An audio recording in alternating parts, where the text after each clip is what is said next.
Agora a gente fala sobre o Richard Neutra, o terceiro dos nossos arquitetos modernistas organicistas. O Richard Neutra é um cara muito interessante porque ele nasce na Áustria, em Viena.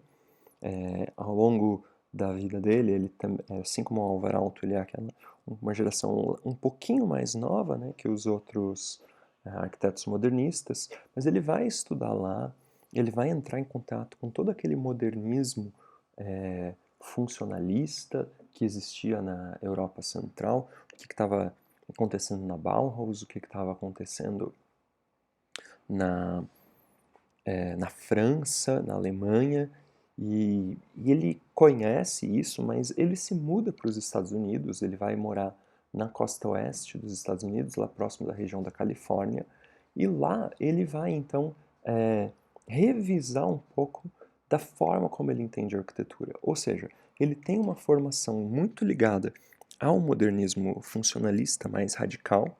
Quando ele vai para os Estados Unidos, ele conhece Frank Lloyd Wright, trabalha no escritório dele, e vai incorporar algumas das ideias, né, de integração com a natureza, de preocupações mais organicistas na arquitetura. Praticamente ele só tem projetos residenciais, é muito difícil achar algum projeto que não seja, e ele vai projetar diversas casas diferentes. E ele vai se especializar nas questões de conforto ambiental e de paisagismo. Ele vai ser um dos caras que vai, um dos primeiros caras que vai entender a importância dessas duas disciplinas. Ele vai entender que elas não são secundárias, não são isoladas, mas que elas são fundamentais para contribuir com o processo de projeto. E ele vai dizer é, que se a gente tem que desenhar para as pessoas. Assim, o projeto de arquitetura, ele depende das pessoas. É essencial observá-las, entender e se simpatizar com elas. A gente precisa, enquanto arquitetos, se envolver com aqueles para quem a gente está projetando, entender quais são as necessidades reais dessas pessoas, qual é o hábito de vida deles. Então, mais uma vez, vai ser inserido aí nessa lista de requisitos funcionais que precisa ser atendido essa questão dos usuários, essa questão das pessoas. Eu trago duas casas dele para vocês verem. A primeira é uma das primeiras obras, a Casa Lovell, em Los Angeles, e essa casa ela tem muita influência daquele modernismo funcionalista que a gente falou lá na Alemanha, né? Então, se você observar essa casa, pela fachada, ela lembra muito aquelas obras do Walter Gropius, né? É um bloco mais fechado, é um bloco mais rígido, né? Pintado de branco, com alguns panos de vidro para ter bastante iluminação natural, a estrutura independente da vedação, mas as linhas são todas muito retas, o bloco bem sólido, né? Inclusive, é, ele se preocupa em utilizar alguns elementos estruturais até para manter essa forma retangular da casa. É diferente lá das casas do Frank Lloyd Wright ou do Alvar Aalto que a gente viu, né, que se espalham pelo lote. Aqui a casa é um retângulo, de fato.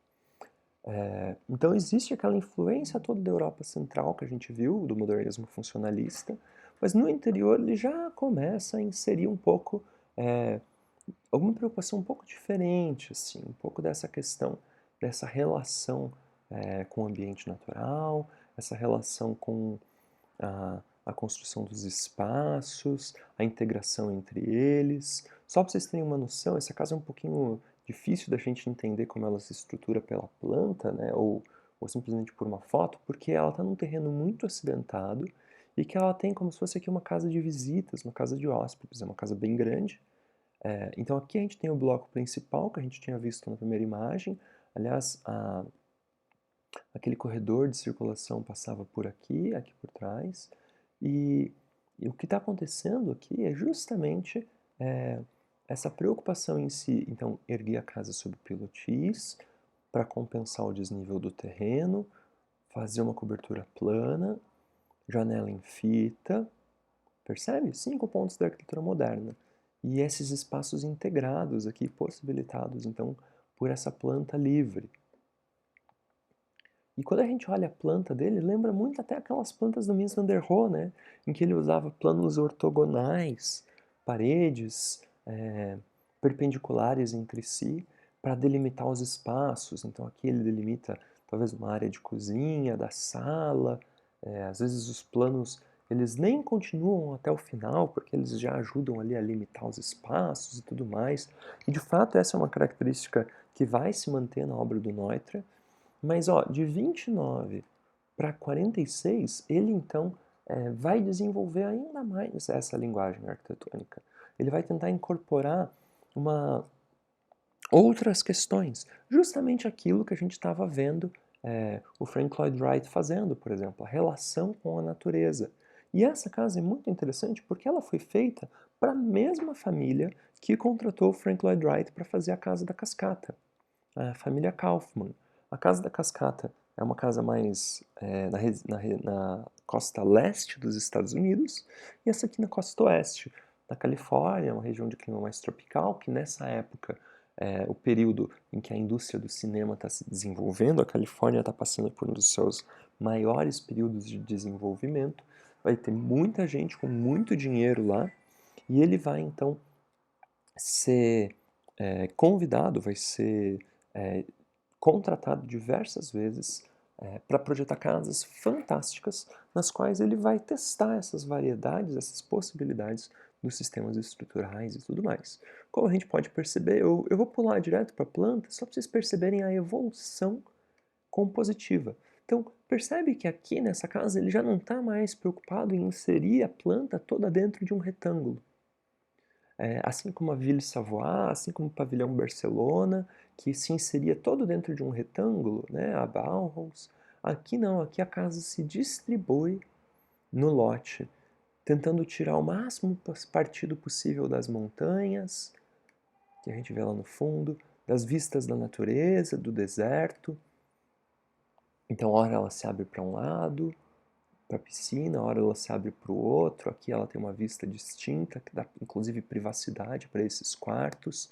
Ou seja, é, existe uma clara diferenciação, uma clara evolução no processo de projeto do Richard Neutra.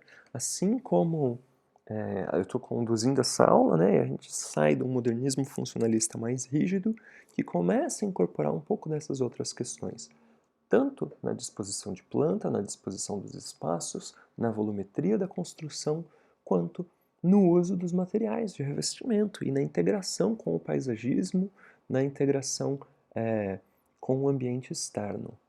Olha só, aqui é uma imagem que a gente consegue perceber como ele vai usar, por exemplo, essas pedras naturais que já existiam nesse terreno rochoso como um elemento compositivo do paisagismo.